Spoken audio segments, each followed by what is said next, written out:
Aunty ಓ ನಮ್ಮ ಪಕ್ಕದ ಮನೆ ಪಂಕಜ್ ಅವ್ರ ಮಗ ಅಲ್ವೇನಪ್ಪ ನೀನು? ಏನಪ್ಪ ವಿಷಯ? ಆಂಟಿ ನಮ್ಮ ಅಮ್ಮನ ಹತ್ರ ಕಾಫಿ ಕೇಳಿದೆ, ಪಕ್ಕದ ಮನೆಯಿಂದ ಸಕ್ಕರೆ ತಗೊಂಬಾ ಅಂದ್ರು. ಸರಿ ನಾನು ಹೆಂಡತಿ ಹತ್ರ ಕೇಳಿದೆ, ಅವಳು ಪಕ್ಕದ ಮನೆಯಿಂದ ಹಾಲು ತಗೊಂಬಾ ಅಂದ್ಲು.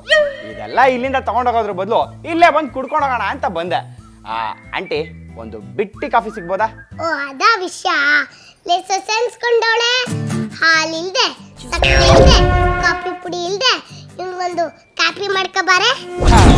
ಆಂಟಿ ಸಾರಿ ಕಣಪ್ಪ, ಎಲ್ಲ ಹಾಕ್ಬಿಟ್ಟು ಕಾಫಿ ತಗೋಬಾರೆ ಇವನ್ಗೆ. ನಿನ್ನ ಹೆಸರೇನಪ್ಪ ಮರ್ತೋದೆ? ಸ್ಯಾಂಡಿ. ಏನ ಚರಂಡಿನ? ಚರಂಡಿ ಅಲ್ಲ ಆಂಟಿ, ಸ್ಯಾಂಡಿ. ಅದೇನೇನ್ ಹೆಸರು ಬಂದ್ಬಿಟ್ಟಿದ್ಯೋ ಈ ಕಾಲದಲ್ಲಿ. ಮತ್ತೆ ಕಾಫಿ ಕುಡಿಮ.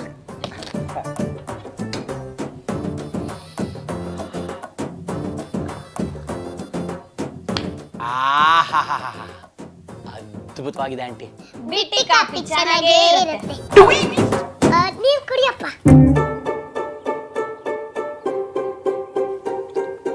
ಇದೇನಂಟಿ ಒಳ್ಳೆ ಸಿನಿಮಾ ಡೈರೆಕ್ಟರ್ ತರ ಪ್ಯಾಡು ಪೆನ್ನೆಲ್ಲ ಇಟ್ಕೊಂಡು ಕೂತ್ಕೊಂಡಿದ್ದೀರಾ? ಸಿನಿಮಾ ಏನಾದ್ರು ಮಾಡ್ತಿದ್ದೀರಾ?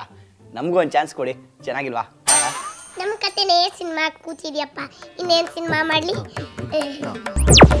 ಅದು ಸರ್ಕಾರ ಮನೆ ಯಜಮಾನಿಗೆ 2,000 ಕೊಡ್ತಾರಲ್ವಾ, ಅದರ ಅಪ್ಲಿಕೇಶನ್ ಅಪ್ಪ ಇದು. ಸ್ವಲ್ಪ ಫಿಲ್ ಮಾಡ್ಕೊಡ್ತೀಯಾ? ಅದಕ್ಕೇನಂತೆ ಕೊಡಿ.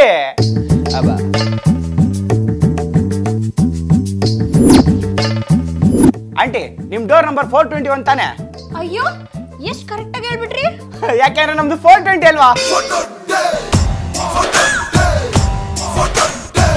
ಆಂಟಿ ಮನೆ ಯಜಮಾನಿ ಜಾಗದಲ್ಲಿ ಯಾರ ಹೆಸರು ಹಾಕ್ಬೇಕು? ಇದೇನು ಅಂತ ಪ್ರಶ್ನೆ ಕೇಳ್ತಾ ಇದೆಯಲ್ಲಪ್ಪ, ನನ್ನ ಹೆಸರು ಬರಬೇಕಲ್ವಾ? ಏಯ್ ಇಲ್ಲ ನನ್ನ ಹೆಸರು.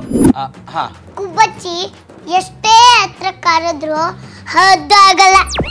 ನೀನ್ ಗಂಟ್ಸಾಗಿದ್ರೆ ಬರೆಯೋ ಇವ್ರ ಹೆಸರು. ಬರೆಯೋ ನಾನು ನೋಡ್ತೀನಿ. ಆಂಟಿ ಬಗ್ಲ ನಾಯಿ ಕಚ್ಚಲ್ಲ, ಬರೆಯೋ ನನ್ನ ಹೆಸರು ಪರವಾಗಿಲ್ಲ. ನಾನು ಬೊಗ್ಳೋ ನಾಯಿ ಅಲ್ಲ, ಹುಚ್ಚ ನಾಯಿ. ಆಂಟಿ ಅವ್ರ ಹೆಸರೇ ಬರೆದು ಬಿಡ್ತೀನಿ. ಇವತ್ತು ನಿಂಗೆ ಏನೇ ಕೆಲಸ ಇದೆಯಪ್ಪ?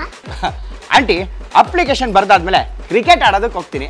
ಆಮೇಲೆ ಮಧ್ಯಾಹ್ನ ಆಫೀಸಲ್ಲಿ ಒಂದು ಮೀಟಿಂಗ್ ಇದೆ, ಅಲ್ಲಿಗೆ ಹೋಗ್ತೀನಿ. ನಿನ್ನ ಹೆಸರು ಬರ್ದಿಲ್ಲ ಅಂದ್ರೆ ನಾನು ಹೊಡಿಯೋ ಒಟ್ಟಿಗೆ ಹಾಸ್ಪಿಟಲ್, ಆಮೇಲೆ ಸ್ಮಶಾನಕ್ಕೆ ಹೋಗ್ತೀಯ. ಆಂಟಿ ನಿಮ್ಮ ಸೈಜ್ ಏನು, ನನ್ನ ಸೈಜ್ ಏನು? ನನಗೆ ನೀವು ಹೊಡೆದು ಬಿಡ್ತೀರಾ? ನಾನು ನೋಡಿಯಲ್ಲಪ್ಪ, ಚಾಕು ತಗೊಂಡು ನನ್ನ ಹೆಸರು ಏನಾದ್ರು ಬರ್ದಿಲ್ಲ ಅಂತ ಅಂದ್ರೆ ಹುಚ್ಚ ನಾಯಿ ತರ ಕಚ್ಬಿಡ್ತೀನಿ. ನನ್ನ ಹೆಸರು ಏನಾದ್ರು ಬರ್ದಿಲ್ಲ ಅಂದ್ರೆ ಹಾವಾಗಿ ಕಚ್ಬಿಡ್ತೀನಿ.